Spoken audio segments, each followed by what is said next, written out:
오늘은 8월 28일에 있는 둔산자의 아이파크 가치 판단을 함께 해보도록 하겠습니다. 이 아파트는 대전광역시 서구 탐방동에 위치하고 있으며 공급 규모는 1353세대입니다. 그리고 특별공급 일자와 1순위 공급 일자는 8월 28일, 8월 29일에 거쳐서 진행이 될 예정이고요. 그리고 공급 평형은 59A부터 145 까지 다양한 평수로 구성이 되어 있고, 좀 특이한 사항은 정비사업, 여기는 재건축 사업인데 이 정비사업 공급임에도 불구하고 실제로 공급되는 세대수가 상당히 많다는 겁니다. 1300세대이기 때문에 사실 조금만 관심을 갖고 도전하면 당첨될 수 있는 기회는 많다라고 볼 수 있고요. 그리고 금액은 다음과 같은데 이 금액에 대한 이야기는 맨 뒤편에 설명을 드리도록 하겠습니다. 그리고 입주 예정월은 2025년 6월입니다. 지금 바닥공사를 마치고 저층부는 일부 올라간 상황이기 때문에 입주까지는 2년 가까이 남은 상황이라고 볼 수 있겠습니다. 수거리샘 재건축 정비사업지고요. 시공사는 GS건설과 현대산업개발에서 진행을 합니다. 가장 최근에 이슈가 있었던 GS건설과 그리고 이슈가 있었던 현대산업개발이 시공을 하기 때문에 조금 부정적인 인식이 있을 수 있을 텐데요. 예전에 사고가 있다고 해서 다음 현장에 똑같은 일이 발생한 지는 않거든요. 건설은 결국 사람이 하는 완성품이기 때문에 그곳에 현장 소장님이 누구신지 또 담당자가 누군지에 따라서 또 실제로 일을 하는 작업자가 누군지에 따라서 달라질 수 있기 때문에 사실 여러분들이 걱정하는 순살 차이 이런 부분에 대한 걱정은 크게 하지 않아도 된다고 생각합니다. 특히나 대기업이기 때문에 이런 부분에 대한 개선은 누구보다도 먼저 최우선적으로 이루어질 수밖에 없다고 생각합니다. 대기업은 이미지가 주는 부분이 굉장히 크고 중요하다는 걸 누구보다 잘 알기 때문에 굉장히 신경 써서 주의하지 않을까 싶습니다. 어떻게 보면 그런 부분이 이 청약 경쟁률에 있어서는 일시적으로는 좀 마이너스가 될 수 있지 않을까 그런 생각도 해봅니다. 한번 지도를 보도록 하죠. 오늘은 처음으로 이제 서울과 수도권을 벗어난 지역을 살펴보게 되는데요. 그 첫 번째 지역이 바로 대전입니다. 대전의 인구는 143만에 달하고요. 그 안에서도 서구에 가장 많은 인구수가 밀집되어 있습니다. 수도권과 서울 외 지역을 투자할 때는 아무래도 광역시를 먼저 보는 게 좋습니다. 세종, 대전, 울산, 부산, 광주 이렇게 광역시 단위를 먼저 보시는 게 좋고요. 지금 이 대전을 이해하기 위해서는 그 주변에 있는 세종이나 청주 또 나아가서는 천안까지도 서로 이 세 도시 내지는 4개의 도시가 서로 밀접하게 연관을 주고받거든요. 그래서 대전이 영향을 받으려면 세종이 좀 올라줘야 되고, 마찬가지로 또 청주가 영향을 받으려면 또 대전이 올라줘야 되고, 이렇게 좀 밀접하게 서로 영향을 주고받는 경향이 있습니다. 그래서 그런 부분을 우선 참고를 해주시고, 최근에 세종 같은 경우에는 금액이 많이 빠졌다가 좀 어느 정도 회복된 양상을 나타내고 있죠. 그래서 집을 팔고자 하는 이 매도세는 좀 줄고, 좀 집을 사고자 하는 사람들은 늘고, 그래서 실제로 세종의 세럼동 인근은 좀 거래가 되고 금액이 좀 오른 데이터도 나타내고 있습니다. 대전을 보면 이 심리 차트는 사실은 굉장히 러프한 데이터라서 이것만 보고 현재 시장의 상황을 완벽하게 인지를 할 수는 없는데, 그럼에도 참고차 한번 보시면 되겠습니다. 지금 이 데이터를 보시면 굉장히 뜨거웠던 대전이 정말 말 그대로 엄청 불장이었던 시기가 있었거든요. 2019년부터 해서 2021년 말까지 해서 정말로 몇천이 금방금방 뛰던, 특히나 대전은 대부분 아파트가 구축 아파트가 많아가지고 갭이 굉장히 적었었거든요. 그래서 투자금 대비 수익률이 굉장히 크게 났던 지역 중에 하나입니다. 그렇기 때문에 대전 같은 경우 또는 청주 이런 곳들은 구축이 많은 곳들은 전세가율이 높고 투자금이 적게 들어가기 때문에 항상 하나의 투자처로 염두를 둘 필요가 있습니다. 근데 지금은 투자로 들어갈 시기는 아니라고 보고요. 이제 신축 위주 내지는 좀 대장 아파트 위주로 보면 되지 않을까 싶습니다. 현재 분위기는 이 정도고, 가격 변동률을 좀 보면 좀 거래가 되는지를 살펴보게 되면 지금 금액들이 많이 빠졌다가 조금 금액 하락이 멈추고 살짝 오르는 정도라고 볼 수 있겠습니다. 대전은 서울 또 수도권이 좀 올라주고 그로 인해서 좀 규제를 받았을 때 상대적으로 반사 이익을 얻는 풍선 효과를 받는 지역 중에 하나여서 아직은 투자로 들어가기에는 시간이 필요하다라고 좀 보여지고요. 지역을 살펴보면 대전은 위로는 세종이 있고 그 안에서는 서구, 중구, 동구, 대덕구, 유성구로 이루어져 있고, 대전의 대장 아파트는 어디죠? 네, 분들 또 가보셨던 분들도 있겠지만 대전의 대장 아파트는 서구 둔산동에 있는 크로버 아파트입니다. 크로버 아파트. 이고요. 여기 금액이 얼마일까요? 그 전에 한번 로드뷰를 보겠습니다. 이게 아마 네잎클로바에서 기원한 것 같은데 클로바 아파트, 네, 클로바 모양도 있고요. 이 아파트가 얼마나 될지, 그리고 그 주변에 있는 상권도 한번 보시면 좋을 것 같습니다. 이 주변에 있는 정말 많은 학원과 상권가도 이 주변에 집값을 형성하는 요인이 되고요. 여기에는 시청도 있고 교육청도 있고 대전지방검찰청, 법원들도 있어서 이런 밀집된 요소들이 집값을 형성하는 요인이 될 수 있을 것 같고, 네, 서울의 집값 같은 경우에는 그 집값을 형성하는 프리미엄의 요소에는 여러 가지가 있겠지만 일자리 요소가 있습니다. 그래서 뭐 강남, 판교, 여의도 이렇게 양질의 일자리를 기점으로 해서 출퇴근할 수 있는 뭐 5km 반경, 10km 반경 이렇게 좀 가까운 거리를 기반으로 해서 집값이 영향을 형성이 되는 모습을 나타내는데요. 지금 보시는 이 대전 같은 경우에는 양질의 일자리로 보기에는 뭐 구청이나 시청이나 검찰청, 법원 이런 것들은 사실 어느 지역에 가도 똑같이 있는 부분이죠. 그런데 왜 이 크로버 아파트는, 대전 아파트 40평대가 전고점이 15억 9천, 최근에는 14억 3천까지 거래된 적이 있네요. 굉장히 인상적이라고 보여지는데 왜 그런지 살펴보면 대전은 학군이 가지는 프리미엄이 굉장히 큽니다. 그래서 꼭 명심해 두셔야 할 부분이 뭐 서울이나 뭐 분당이나 이런 곳들은 일자리 프리미엄 플러스 뭐 서울 근접성, 학군 여러 가지 요소들이 합쳐져서 골고루 믹스가 돼서 프리미엄을 형성하고 있는 반면에 대전은 학군이 갖는 프리미엄의 비중이 상당히 크지 않나라는 생각을 해봅니다. 그래서 이와 비슷하게 양상을 띠는 곳 중에 하나가 광주광역시의 봉선동이거든요. 지하철도 없고 바로 앞에 방금 보셨던 상가도 없고 뭐 시청이나 구청 뭐 이런 일자리가 없음에도 불구하고 명문 학군지라는 이유로 또 주변에 학원가가 많다는 이유로 큰 평수를 감안해서 8억에서 14억까지도 이루어져 있거든요. 그만큼 지역을 이해할 때는 그 지역에 에서 가장 중요하게 여기는 프리미엄이 무엇인가, 그게 뭐 일자리인가 아니면 역세권 프리미엄인지 아니면 신축인지 학군인지 이런 요소를 이해하는 게 굉장히 중요합니다. 그래서 대전 집값을 형성하는 여러 가지 프리미엄 요소들이 있겠지만 제가 보기에는 여기 주변에 있는 이 한밭초등학교나 이 인근에 있는 탐방중, 이 인근에 있는 학교를 배정받는 것들이 사실은 자녀를 키우는 부모님 입장에서는 굉장히 중요한 요소이고 이 학교를 갈 수 있다면 이 아파트가 비록 뭐 32년 차 된 구축이라 할지라도 기꺼이 40평대 금액에 14억을 지불한다는 거죠. 전세도 한 7억 가까이 된다는 겁니다. 비록 40평이지만 아마 최근에 나오는 뭐 신축 아파트 30평대와 거의 유사하거나 오히려 더 좀 구조상으로는 불편할 수도 있습니다. 또 사는 데 있어서 주차도 불편하고 또 층간소음이나 뭐 누수나 이런 것들도 있을 수 있거든요. 있을 수밖에 없습니다. 32년 차면. 없다고 하면 사실 그거는 말이 안 되거든요. 네, 하지만 아이들이 좋은 학교에 갈 수 있고 이런 것들이 하나의 그들만의 리그처럼 이루어지기 때문에 그런 거에 대한 가치를 굉장히 중요하게 두는 곳이 사실 뭐 다른 곳도 그럴 수 있겠지만 대전이라는 거죠. 그래서 대전은 학군이 주는 요소들이 굉장히 중요하구나. 그래서 여기 둔산크로바가 15억이니까 그 옆에 있는 곳은 뭐 6억 7억은 가겠지, 이렇게 그냥 단순하게 서울처럼 생각하면 안 된다는 겁니다. 학군지를 가는 것과 배정을 받는 것과 그렇지 않는 것의 차이는 굉장히 크다는 거죠. 그래서 오늘 물론 둔산자의 아이파크를 설명드리겠지만 어떻게 보면은 아이를 키우는 부모님의 입장에서는 여기가 아무리 신축이라 할지라도 차라리 이 주변에 있는 조금 오래된 구축을 리모델링해서 이 인근에 있는 초중고를 갈 수 있는 곳에 이사할 확률이 저는 더 높다고 봐요.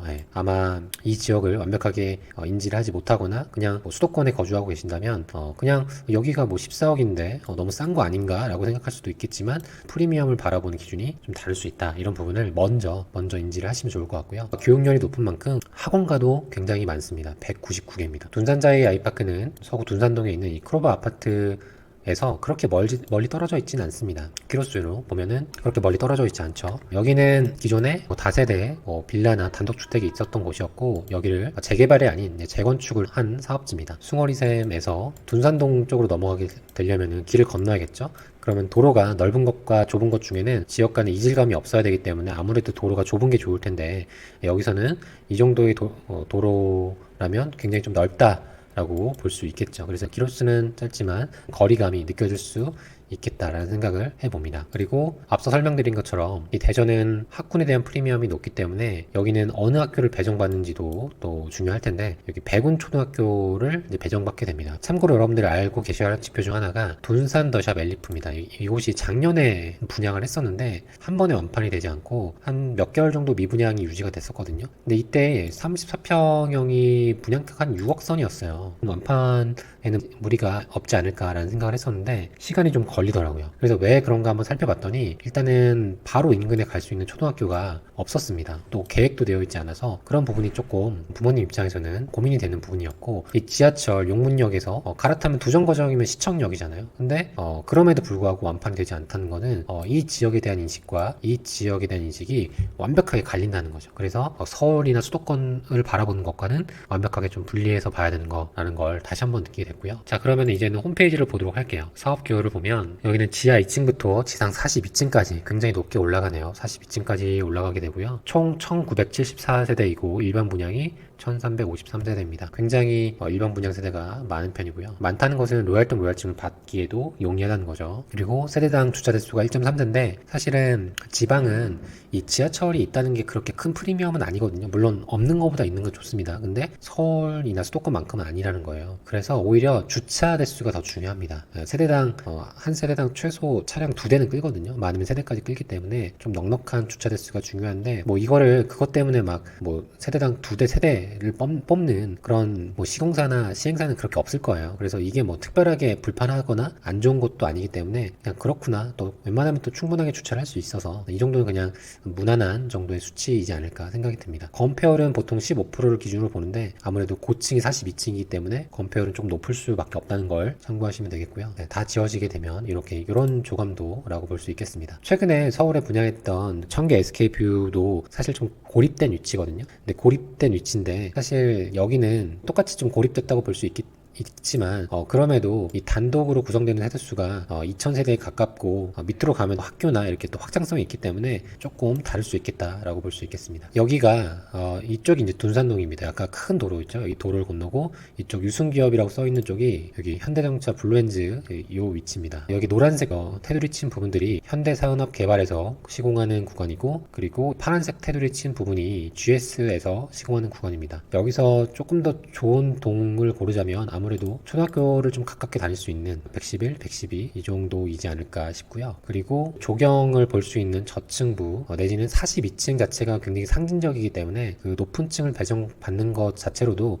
프리미엄이지 않을까 싶습니다. 이곳은 타입별로 공급되는 세대 수가 상당히 고루 펼쳐져 있고 특히나 84A 공급수가 좀 많은 편입니다. 그리고 99나 145 이 큰 평형에 대해서는 공급수가 좀 적은 편이에요. 동호수 배치도를 보게 되면 이것도 역시나 다른 아파트 단지처럼 동마다 최고층의 높이가 조금씩 다릅니다. 그래서 여러분들이 이제 동호수를 받게 되시면 내가 당첨된 동호수가 어딘지 확인을 해보시고요. 아무래도 조합원들이 좋은 동호수를 좀 가져가긴 했지만 그럼에도 불구하고 여기 34평을 보면 뭐 백이동은 진짜 로얄동도 다 남아있죠. 그런 측면에서는 조금 더 로얄동을 받을 확률이 훨씬 더 높다. 그리고 이 회색진 부분들은 보류지다 라고 보시면 되겠습니다. 그리고 제가 여기서 좋게 봤던 타입 중에 하나가 이 99, 좀 대형 평형이었는데 이 99는 남겨놓은 평형이 다 저층부더라고요. 3층에서 9층, 2층에서 9층 이어서 이게 만약에 이렇게 좀 상위로 올라가 있었으면 더 높은 프리미엄으로 거래가 될 수 있었을 텐데 라는 생각을 했는데 이렇게 배정된 게 많이 없었습니다. 여기도 마찬가지고 그렇습니다. 그래서 아무래도 이쪽 학교 주변을 갈 수 있는 아니면은 좀 고층에 배정될 수 있는 34평형이 프리미엄 측면에서는 좀 높은 금액이 형성되지 않을까 싶어요. 뭐 평당가는 사실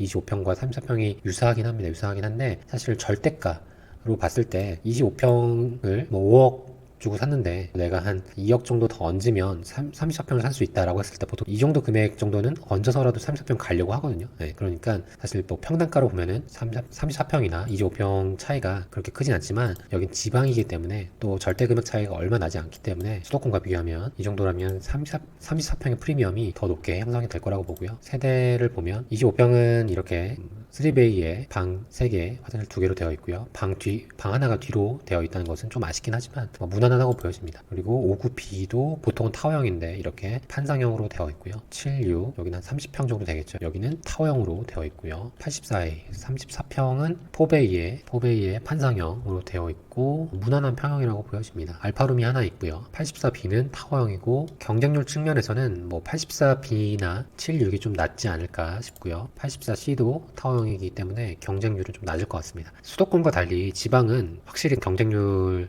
나타나는 게 보면은 좀 확연한 것 같아요. 압도적으로 34평 A나 25평보다 34평 그리고 타워형보다 판사형의 어떤 선호도가 훨씬 더 높은 경향이 나타납니다. 그래서 내가 당첨이 목표다라고 하면은 그런 것들을 좀 피해 가야겠죠. 84D는 판상형 4베이고요. 84E는 타워형 입니다. 84F는 타워형이고요. 99는 4베이의 판상형 이고요. 좀 저층이어서 좀 아쉽지만 그래도 저층임에도 불구하고 단지에 조경이 보이기 때문에 프리미엄은 붙을 것 같습니다. 큰 평형을 보통 좋아하고 가족 구성들이 많거든요. 그러니까 자녀의 수가 많아요. 그래서 세종 같은 경우에만 봐도 자녀가 셋 이상인 분들도 많거든요. 그렇기 때문에 대형 평수에 대한 선호도가 높습니다. 그 다음에 145가 있는데 이것도 선호도가 있을 것 같습니다. 이 모델하우스를 한번 보도록 할게요. 59B를 보면요. 이렇게 아담하게 구성이 되어 있고 모델하우스에서 보실 때 이렇게 주방창이 있는지 또 크기는 어떻게 되어 있는지 한 번씩 보시는 게 중요합니다. 여러분들 그렇게 생각을 해보세요. 이 수도권이나 서울 또 지방에서도 핫한 지역들은 중간에 분명히 투자자가 끼어있는 경우가 많습니다. 몇 번의 손바뀜이 있는 경우가 많은데 뭔가 애매하다라고 판단되는 물건인 경우에는 내 물건을 사주는 케이스를 보면 실수요자가 많아요. 그러면 실수요자한테는 뭐가 중요할까라고 생각하면 주방 공간이 중요하거든요. 이 주방 공간에 뭐 요리를 하고 살림을 할 때 공간은 어떻게 되는지 좁지는 않은지 그리고 창이 당연히 나 있는지 창이 나 있고 안 나 있고도 굉장히 중요한데 뭐 청계 SKB 같은 경우에는 창도 없었죠. 그런 부분도 굉장히 중요하다는 겁니다. 84A를 보도록 할게요. 59 보다가 84 보면 당연히 넓을 수밖에 없죠. 주방청도 되어 있고 여기 알파룸도 조그맣게나마 있습니다. 여기는 뭐 짐방으로 쓰지 않을까 생각이 드는데 그래도 이렇게 방이 하나 있고 없고의 차이는 굉장히 크다. 드레스룸도 있다는 건 뭐 괜찮은 거죠. 84C 는 타워형입니다. 타워형은 일단 선호하는 타입은 아니긴 한데요. 그래도 여러분들이 한 번쯤 고민해 봐야 될 게 판상형의 저층, 뭐 1, 2층이랑 타워형의 고층, 뭐 42층, 41층 된다면 여러분들 어떤 걸 하시겠어요? 분명히 좀 고민이 될 것 같습니다. 분명히 타워형이라고 할지라도 막상 집을 보면 생각보다 넓네 라고 보실 수 있고 앞에 뻥 트인 뷰가 보인다고 하면 굉장히 만족스러워서 그걸 계약하실 확률도 있다고 보거든요. 그러니까 타워형이라고 해서 무조건 프리미엄이 붙지 않는 건 아니다. 그리고 오히려 여기는 고층까지 42층이라는 고층까지 쭉 올라가기 때문에 오히려 타워형의 고층도 프리미엄이 붙을 수 있다라고 저는 보여집니다. 자, 그러면은 이제 입주자 모집 공고문을 보도록 할게요. 입주자 모집 공고문은 여러분들 다운받아서 보실 수 있으니까 한번 쭉 보시면 되고 서울 최근에 나왔던 서울 청약과 달리 여기 대전의 당해 조건은 대전광역시 1년 이상 거주자가 우선합니다. 입주자 모집 공고문은 8월 18일입니다. 여기는 비조정 대상 지역이기 때문에 뭐 가점제 40%, 추첨제 60%에서 60%를 추첨제로 뽑을 때 75% 무주택 세대 구성원에게 우선권을 준다라는 내용이고요. 전매는 6개월 후에 가능합니다. 사실 전매가 가능하다는 부분이 이 아파트의 프리미엄을 좀 상승시키는 요인이 될 수도 있거든요. 그러니까 사실 수분양자라면 처음에 여기를 분양받는 분들이라면 경우 수가 괜찮다면 일정 프리미엄을